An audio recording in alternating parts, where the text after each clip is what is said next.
sont brisés. Oh, je vais bien t'envoler. La trompette a sonné,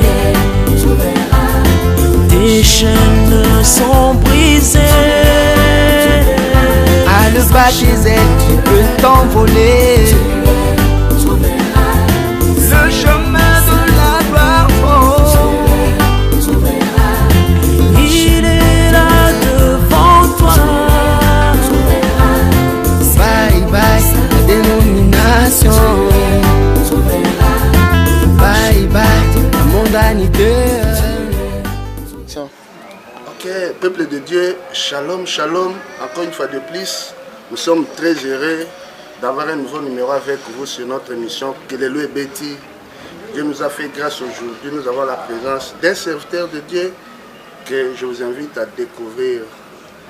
Bonjour Pasteur Didier, bonjour bien-aimé. En tout cas, Balanza Menene Boyebi, émission Abisso Eza Mingi Mingi, ya Lingala. Pour le message, tous à 2 millions, na 2 millions, on a l'espace francophone, nous avons déjà cartonné na 1,5 million. Si on a totalement bien na 1,5 million, on a RDC à Roswata 1 million. Donc, il y a ça que dans l'Ingala, tant que pas 800 millions, pasteur, tu veux bien monter Moindo. Mais vous allez vous débrouiller. On peut s'appeler dans moi Lingala pour beaucoup de gens. Vous voyez souvent pasteur Didier, on sait que vous êtes français, mais moi Lingala, vous allez vous débrouiller. Pasteur, oui, bien aimé. Tu s'appelles Koyambayo na Kelelo et Betty. Merci beaucoup. Ok, tout le monde a qui est na Kishasa, au rôle qui jamais inaperçu. Il faut peuple de Dieu quand même bailler bapo. Tout le monde a que du bonheur dans le message. Et Zanine pasteur. Bon, en tout cas, merci beaucoup. Nzamba Pambolao. Merci. Et Nzamba Pambola Bino Nyoso. Bobozo Yokangai na émission Oyo. Que du bonheur dans le message de l'heure. Et l'inko laksa que tout ce que nous avons comme besoin, Nyoso Otozanango, la posa, pona, ko zala bien na mokili Oyo, pe pona ko zala bien na vie Oyo à venir, c'est-à-dire qu'on a lola, ezali kaka na message au Nzambe atindeli biso au travers mon sakolinaye William Marion Branham. Amen. Tu passé par un moment difficile mingi. Biso surtout na niveau ya internet ba problème les cas qui mingi ba kosuana bitumba et ba prébi à telle église ba koko sur na ba prébi à telle autre église té totali boy tobi non to lembi hein so totali bande ko na biso baza ko beta musique ko bayemba musique bango bazali uni bazali toujours ensemble ceux qui m'ont causé beta quelque part misusu bazali là mais biso moko ba prédicateur derrière la chair tozali ko jouer rôle ya moyini hein yangwana tolobi non c'est non. Le bonheur est seulement dans le message Amen. Que Dieu nous a envoyé par le prophète William Marion Branham. C'est pour cela que nous sommes en train d'en parler, nous sommes en train de vivre cela, nous sommes en train de distribuer cela pour Bananzambe Bayebake, peu importe na mokili, bonheur et alité.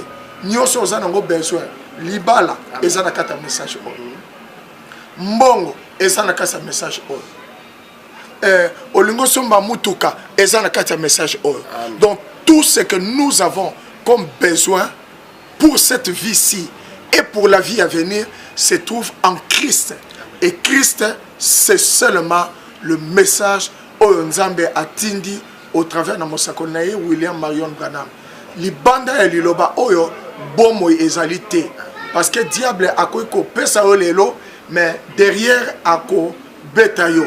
Mais avec Nzambe na kata message oyo so ki to tikalika na kata liloba oyo so to demeurer na kata liloba oyo bonheur autre reçoit awa ezali bonheur éternel et personne ne peut nous arracher cela. Amen. Nzambe apambola bino. Amen. En tout cas, nous avons affaire à un prédicateur, à un ministre bien. Omoni kaka motuna moko tandenga bendi. Moi kuna tuna msusu ezate do bozi prédication sur to vanda to banda ko kata ngona ndenge mission to ko sata 3 heures du temps. Donc pasteur alungi na biso vision mobimba Il n'y a que du bonheur dans les messages. Tu dis, à bas, la guerre, à bas, la polémique, à bas, oh, brebis église, tu commis que du bonheur. Pasteur, à vous la parole. Famille Branham. Frère Branham a lobby que famille Branham tant bazaki bana mikie. Bazale ko bunda na simandako. Bazali ko bunda liboso anda côté. Amen. Sikoyo totuna nanu mituna. Bino batu boza ko bunda liboso anda. Ce qui problème est ali allez bino ana sur les médias en train de se lancer des pics de gauche à droite. Est-ce que boza vraiment na famille Branham? Vraiment tuna. C'est que boza na famille Branham té boza na famille Moyini. Parce que famille Branham bango tant baza bana mike bazo bunda na simandako. Maintenant, le même famille Branham autant bazali bana mike bazali obona simandako tango bakoli bakomi mikolo bazalaki lisusu kobunda na simandako te. Amen.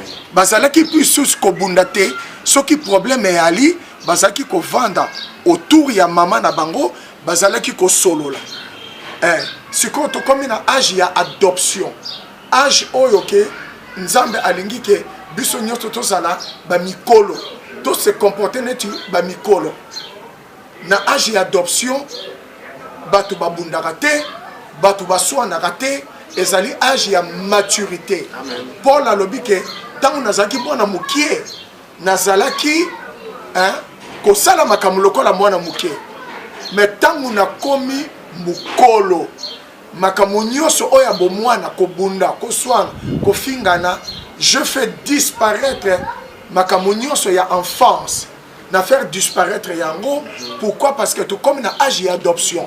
Alors, si tu comme na âge d'adoption, tu koki ko bunda te, tu koki ko soana te, tu ali na âge ya maturité, la maturité spirituelle. C'est-à-dire ndeko nanga ndera ali a Ndeko Gibaza. Ndeko Gibaza ou bien ndeko papi. Soki moko na bango asali libunga, na âge ya maturité, qu'est-ce que je dois faire? Un homme mature, na kena mon ndeko Ndekogi na moni kamboy na sepel na mote Ndekogi a ko expliquer peut-être que ngai nde mutu na comprendre Ndekogi te. La même chose dans consonant de papi tala tel problème a ko expliquer peut-être ngande mutu na zana tort. C'est ça. Déjà le besoin ba mso to sa ba agneau mais biso to zali tout sauf ba agneau. Vraiment. To lui toujours ko défendre tout ça et puis nzamba yo ke la biso mawa parce que et le ronalingina lo balelo ezali pasi lelo oyo biso to sali vraiment na ancien o bazali ba modèle T. Amen.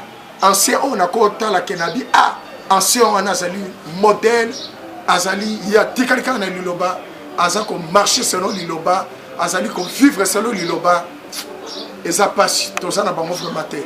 C'est très malheureux to compter une ou deux anciens simplement. C'est pour cela que biso génération na biso tolingi ke nzambe ao ke biso mawa abate la biso poto za là-bas. Exemple pona ba jeune o bakoya na sima. Le longa na 52 ans, na 10 000 loba ça fait plus de 30 ans, na za kata message oyo na zote ça fait beaucoup d'années. Donc na lingi quand même que biso to laksa bolingo. Soki lelo oyo frère azondima azondima ke Yesu aye et que nga nazo ndima ke Yesu aye na nuté asa frère na ngai tondimi mosakoli moko mutu moko te a okende lola parce que ça na doctrine ya malamu. Amen. Doctrine et comme matin mutu moko te na lola. Amen. Quand il y a Seigneur Jésus-Christ ezali ata église moko te. Amen. Quand il y a Seigneur Jésus-Christ ezali mutu moko oyo azali na molimo mo santo. Amen. Molimo mo santo yango ne buteso ko conduire biso la vérité. Lelo oyo ndeko papi ngai na leki mulai ou bien ya leki nga mulai peut-être tozambula moko donc mutu na mutu akolaka ou ayaka na mokili na tango na donc makamba doctrine to mutu na intention di makambo na ye doctrine ya l'église ezali compréhension il y a chaque pasteur. Amen. Il n'y a aucun pasteur ou la doctrine ou à la doctrine à frère Branham. Doctrine à frère Branham ezali ba brochure ya frère Branham na ba bande ya frère Branham. Amen. En dehors il y a ba bande na ba brochure à frère Branham tous les pasteurs dans le monde entier baza ko prêcher ou ba doctrine ya l'église na bango zali ba compréhension na bango ba vision na bango sur ce que oyo frère Branham alobi. Donc batika biso tranquille biso to za bandeko to kutani frère na un message to yamba frère na un message to yamba en dehors na ngo to ligi sur makambo société. Amen. Voilà. Donc so linga na monde lokola yo frère. Bon de l'ensemble. Amen. So on ensemble solo. Nzanga na ochange. Convaincre yo. So on ensemble sur le kuta au luka au bundisa ngai au forcer ngai ba forcer ka motu tellement makambo. Ah oui. Parce que c'est Dieu qui crée le vouloir et le faire. Donc voilà un peu na kokai koloba pona yango nzamba pambola bino abatela pe biso donc totikala kaka bomoko na bolingo nkolo parce que kuna na lola doctrine ata moko te okota te et loko moko ekote za amour ya nzambe. Amen. Et l'amour c'est le Saint-Esprit. Amen. Na bandi bana nzambe sans couper la parole au révérend boyoki vision ya que du bonheur. Donc il n'y a que du bonheur dans les messages. Atom désolé que ça moi ba maman moko ya moi comme kama ya moi ba kokoso yeba ke au finish bonheur na bonheur dans la carte message. Donc Job Alexis batam moko ya moi passe na souka na moi on est toujours bonheur ça m'a récompensé au double. Donc pasteur allemand ambe belé na ba na numéro ko ya to ko vanda to fungolango moko na moko entre nous ba croyant ya message pourquoi to soana pourquoi to bunda. Si on a un problème dans le papier, on a un monde dans le corps. Et là, on a un non frère. Peut-être information dans une zone qui est malade. Donc, tant on doit expliquer, on dit que tout est menacé. Le papier dans mon yo, peine à pasteur, vous avez un concert, il y a que du bonheur. Et les gars, quand même, on a un numéro ici, personne n'a brièvement. Concert. Moi, je remercie Batmayaki, Pasteur Ayaki, Maman Dorian Ayaki, tout ça, Maman Dorian, tu retournes à moi 2 minutes, album à Sigato Rosoate. Vraiment, concert, les gars qui malamu, qui toko mingi, na tondi nzambe mingi, puis na tondi bandeko nyonso, au bayaki na concert wana. Je crois que on m'appelle de partout, mingi bazoko melanga ba message, ba te belé ba sepeli ba vraiment ba pambola maki parce que tout ça là qui a un esprit à communion fraternelle. Amen. Tout ça là qui a un esprit à communion vraiment to baki ozala muto ya tendance ni nzoki ni te. Biso nyonso to ni message à frère Branham, to ngaki biso nyonso to zala ensemble pe to kumisa nzambe na biso ilongo. Et on est to pesa yon combo qui est bonheur dans le message de l'heure. Amen, amen. Donc on met à moi choco maman Zali.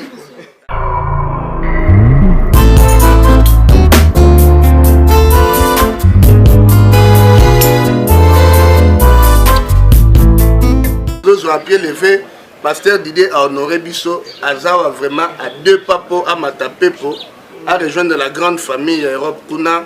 Alors, tous eu honneur et à présenter Bino, notre sœur Dorian. Sœur Dorian, que Dieu vous bénisse. Amen. Nous sommes là dans l'émission Kelelo et Betty. C'est une émission qui est suivie par le peuple, disons, le peuple du message partout dans le monde, plus précisément. Ceux qui sont francophones et lingalaphones. Je sais que vous avez un peu de nakine, à ce qui concerne les lingala, mais ça fait vraiment un bout de temps. Nous ne nous voyons plus dans des prestations, nous ne nous voyons pas vraiment. Il n'y a pas même un nouveau album. Le peuple de Dieu voulait un peu savoir. Oui, bonjour mes frères et sœurs. Si il y a un album qui est en préparation, ça sera bientôt sur le marché, donc patientez, ça viendra. Et puis une chose.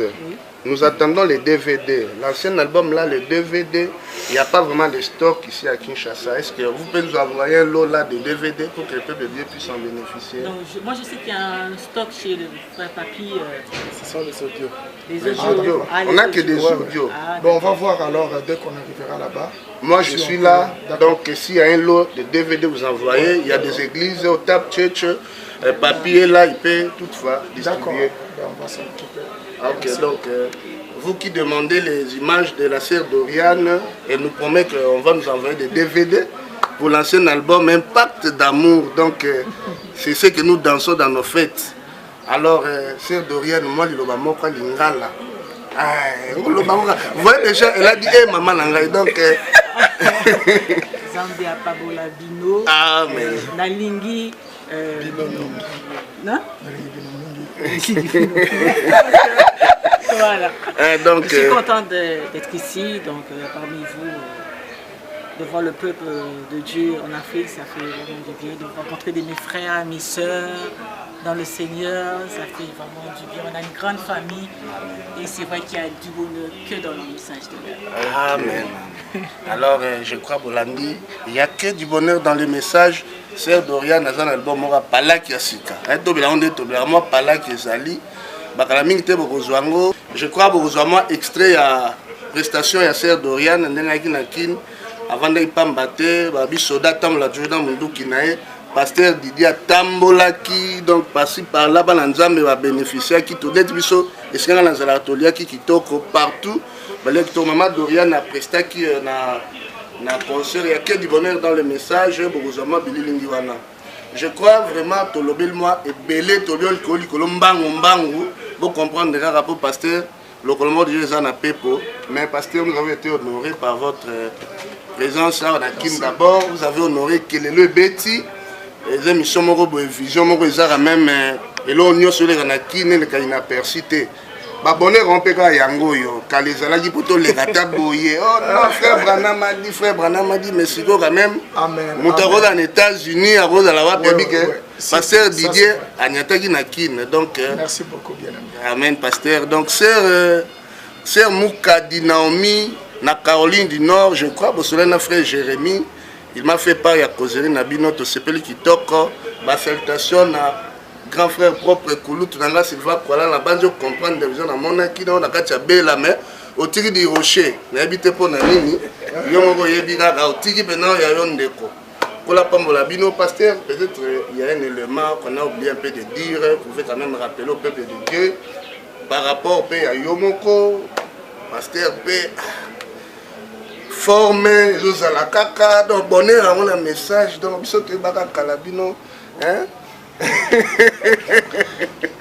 Donc c'est ça, c'est pas c'est dit sur Nimi Sango yo pour moni hein mutako banga message na musika so na kengo na konzuluka na konona bandi bozo na papa na bido obi 52 ans so na baleki na etozoya mais après ça moi groupe to ni ma message avant que to nunate to boaka maté do bonheur za na kati ya message yo donc pour la pambola bino pasteur à quand prochainement Rosala Nakin la date ni poto yeba to bonga mabonga.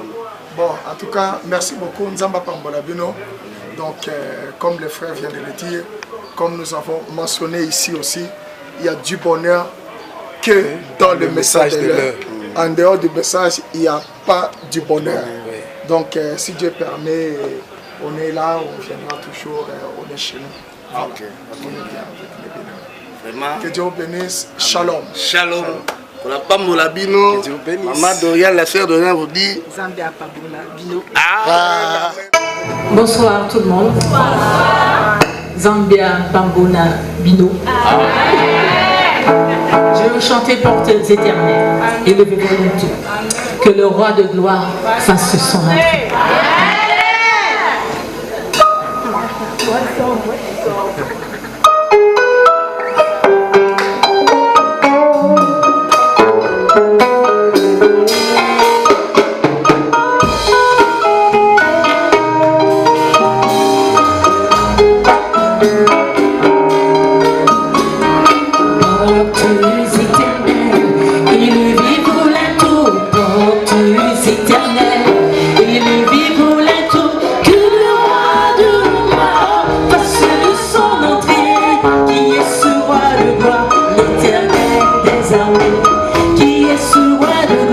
L'éternel